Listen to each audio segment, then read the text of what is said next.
আপুনি চাই আছে অসমীয়া দিছি আহক আমি এটা অঞ্চলত আছো সেই অঞ্চলটো কন্ডিশন বহুতে বেয়া আহক জানিব চেষ্টা কৰো দাদা এই পৃথিৱীত স্পেশালি আমাৰ ভাৰতবৰ্ষত বহুত চলি আছে হিন্দু মুছলিম এটা নেৰেটিভ চলি আছে মিডিয়া মাধ্যমৰ হওক কিছু যোনে পইচা খাই কিনে কৰে বাট আজি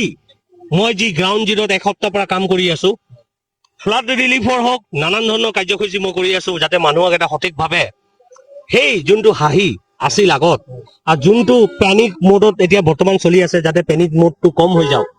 মই দেখিলো কি যিমান ব্লগাৰ্ছ ক্ৰিয়েটাৰ্ছ ইউটিউবাৰ্ছ ভাগাভাগী মানুহ হিন্দী ভাগাভাগী হওক ভোজপুৰী সম্প্ৰদায় হওক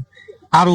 বঙালী সমাজৰ মানুহ হওক সকলোৱে আগবাঢ়ি আহিছে সহায় কৰিছে বাট মই কোনো চৰকাৰে বা চৰকাৰৰ পৰা নেতাসকলক সক্ৰিয়ভাৱে গ্ৰাউণ্ডত থাকি কিনে ৰাইজৰ লগত কাম কৰা নেদেখিলো যেহেতু আপোনাৰ মুছলিম পাৰ্চন আপোনাক মই কানেক্ট কৰিব চেষ্টা কৰিছো আপোনাৰ পৰা জানিব চেষ্টা কৰিছো এতিয়া সময়ত কি চলি আছে আৰু ইয়াৰ বিষয়ে কি কয়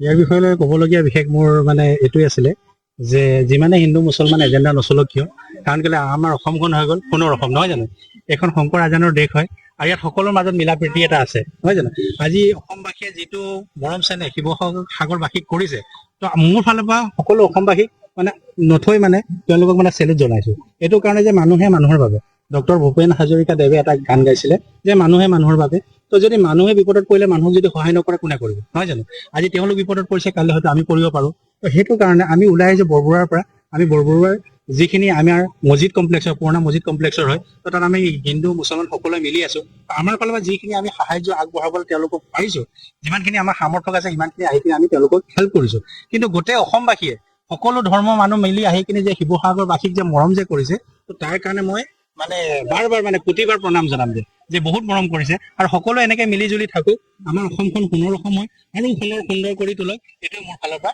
এটা অনুৰোধ থাকিলে আৰু চৰকাৰকো ক'বলৈ যাম যে যিটো পৰিস্থিতি পৰিৱেশ চলি আছে তো তেওঁলোকো আহক অলপ গুৰুত্ব সহকাৰে এই শিৱসাগৰবাসীক অলপ চাওক আৰু যিখিনি মানে ফাণ্ড তেওঁলোকে ৰিলিজ কৰিব লাগে এই ফাণ্ড ৰিলিজ কৰি কিনে শিৱসাগৰবাসীক অলপ হেল্প কৰক এটা এইটো অঞ্চলত দেখিছো এতিয়াও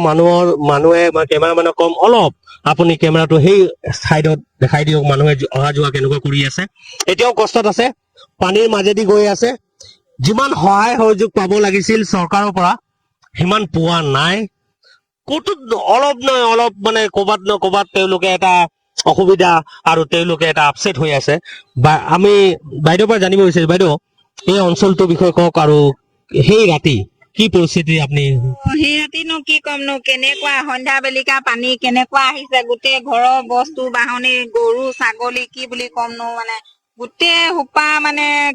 কবলৈ বাকী নাই আৰু মানে বাইদেউ মই ডাইৰেক্ট কুৱেশ্যন টেকনিকেল কুৱেশ্যন সুধিম চৰকাৰৰ পৰা কোনো নেতা হওক ডিচি হওক আহিছিলে নেকি আমি কিন্তু নাই পোৱা দেই সেইবিলাক অকল ৰাইজৰ এয়া মানে আপুনি ক'ব বিচাৰে সকলো সম্প্ৰদায় সকলো জাতি বিহাৰী হওক ভোজপুৰী ভাষাভাষী হওক হিন্দী ভাষাভাষী হওক হিন্দু হওক মুছলিম হওক খ্ৰীষ্টিয়ান সকলো আগবাঢ়ি আহি কিনে সহযোগ কৰিছে মানৱতাটো যে ওপৰ মানৱতাটো মেইন সেইটো ওপৰত ৰাখি আৰু মানৱতা হিউমেনিটি যাতে আগবাঢ়ি থাকক সকলোকে ধৰ্ম সম্প্ৰদায়ৰ ওপৰত এই হিউমেনিটি মই নিজেও চাই আছো তাৰ বাহিৰে আপোনালোকে কি সহায় সহযোগ এতিয়া বহুত দৰকাৰ আমাক আমাৰ ঘৰ চৰ ভাঙি গৈছে সেইবোৰ ভাঙি গৈছে তেনেকুৱা মানে গলে মানে দেখিব এনেই মুখে গলে মানে নহয় গতা লাগিব মানে গলে তেতিয়া দেখিব আমাৰ ঘৰৰ অৱস্থা কেনেকুৱা মানে কবলে মানে বাকী নাই এয়া আপুনি দেখি পালে শিৱসাগৰ সমষ্টিত এটা গাঁও কণ্ডিশ্যন